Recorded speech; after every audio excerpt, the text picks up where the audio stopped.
শুধু দৌড়াদৌড়ি করছো, শুধু ছোটাছুটি করছো, আর দিন শেষে এসে বলছো কি আমার ফলোয়ার্স বাড়ছে না, রিচ এঙ্গেজমেন্ট সব কিছু বাড়ছে না, লাল হয়ে যাচ্ছে, সে ভিডিও টিডিও সব কিছু ভাইরাল হচ্ছে না। তা আমি বলছি হবেটা কি করে খোকা, তোমার ডাকতেছে দেখো কারা।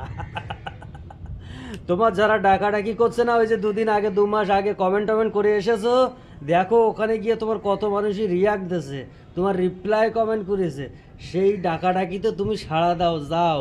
বুঝতে পারিছো? তোমার সঙ্গে তারা এঙ্গেজমেন্ট হতে যাচ্ছে, তোমার পরিবারে যুক্ত হতে যাচ্ছে, তা তাদেরকে গুরুত্ব দাও, টাচ করো, দেখি না কীভাবে অ্যাক্টিভ ফলোয়ার্স পাবা কোনি। বুঝতে পেরেছো? যারা ওই তোমাকে ডাকাডাকি করছে না, ওরা কিন্তু সব অ্যাক্টিভ পারসন। বুঝতে পেরেছো?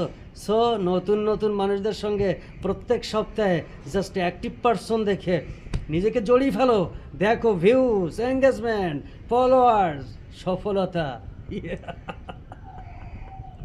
হাতের মুঠোয়। So let's grow together.